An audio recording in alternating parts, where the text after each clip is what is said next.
গত 2 দিন আগে দেখলাম বাংলাদেশের নতুন একজন মুফাসসিরে কোরআন আসছে। নতুন মুফাসসিরে কোরআন, তিনি তাফসীর করেছেন কোরআনের সাথে নাকি রাজনীতির কোনো সম্পর্ক নাই। আমি অন্তর্বর্তী সরকারকে বলবো, ওনাকে আমার মনে হয় বাংলাদেশের জাতীয় মুফাসসির হিসেবে ঘোষণা দেওয়া দরকার। আমরা এতদিন তাফসীর করে এটা পেলাম না যে কোরআনের সাথে রাজনীতির সম্পর্ক নাই।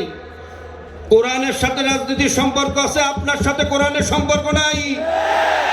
আপনার সাথে সম্পর্ক হলো ওই মোদির সাথে, ভারতের সাথে।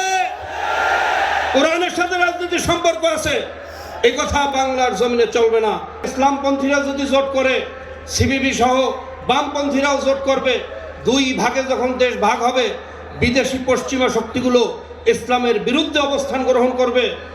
বাংলাদেশের যে সমস্ত ফ্যাসিবাদের দোসররা আছে, প্রশাসন সহ মিডিয়াও ইসলামের বিরুদ্ধে অবস্থান গ্রহণ করবে। এই হাজারো বাধা উপেক্ষা করে সামনে অগ্রসর হওয়া তখন কঠিন হয়ে যাবে। কাজী জোটেও মুক্তি নাই, ভোটেও মুক্তি নাই। মুক্তির একমাত্র পদ্ধতি হলো পিয়ার।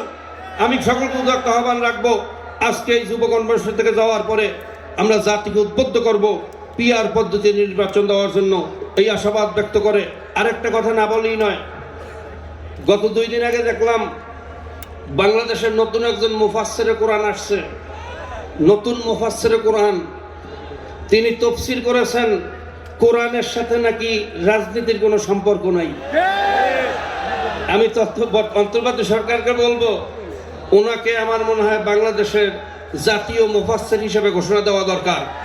আমরা এতদিন তাফসীর করে এটা পেলাম না যে কোরআনের সাথে রাজনীতির সম্পর্ক নাই। কোরআনের সাথে রাজনীতির সম্পর্ক আছে, আপনার সাথে কোরআনের সম্পর্ক নাই। আপনার সাথে সম্পর্ক হলো ওই মোদির সাথে, ভারতের সাথে।